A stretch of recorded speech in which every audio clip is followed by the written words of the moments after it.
Hello everyone, I am Dineth. My topic for final year project is design and realization of vortex induced vibration converter.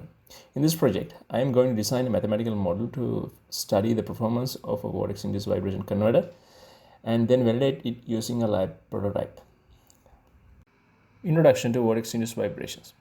Vortex induced vibrations are natural phenomena observed when a bluff body is placed within a flowing fluid. As the Reynolds number of the flowing fluid increases, the vortices begin to shed periodically, creating alternating force on the body, which cause it to vibrate.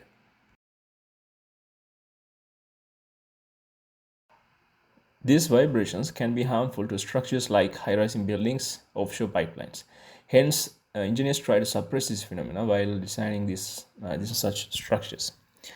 However, scientists have been studying this phenomena for a long time, and significant progress has been made over the past 5 decades. This newfound knowledge led to the development of vortex-induced vibration-based energy converters in 2000s.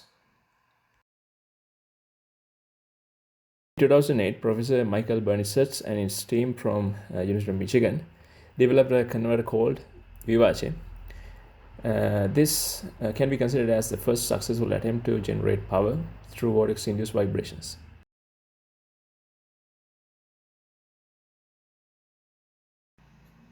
These are the main objectives of my project,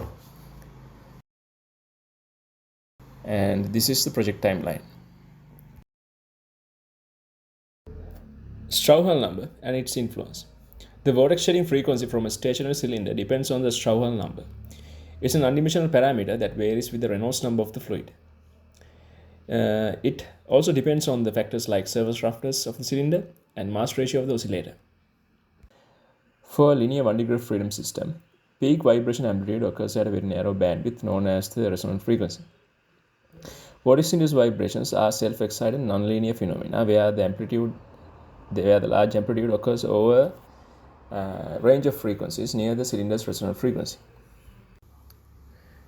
When the vortex shedding frequency is close to the natural frequency of the oscillator in the water, the cylinder starts oscillating. When the cylinder's oscillation frequency matches the frequency of the vortex mode in the wake, the oscillator exhibits large amplitudes. This phenomenon occurs over a broad range of velocities. And this velocity range usually referred to as lock-in region. So what are the vortex modes? The vortex modes are the vortex shedding patterns. They depend on the Reynolds number of the fluid and the oscillatory behavior of the cylinder. These vortex modes can be categorized into mainly 4 parts. This is a visualization of 2S and 2P vortex shedding patterns. The shift happens in the vortex shedding mode can also be seen in the amplitude velocity plot. Then let's talk about the recent research interests. First one is expanding the lock-in region.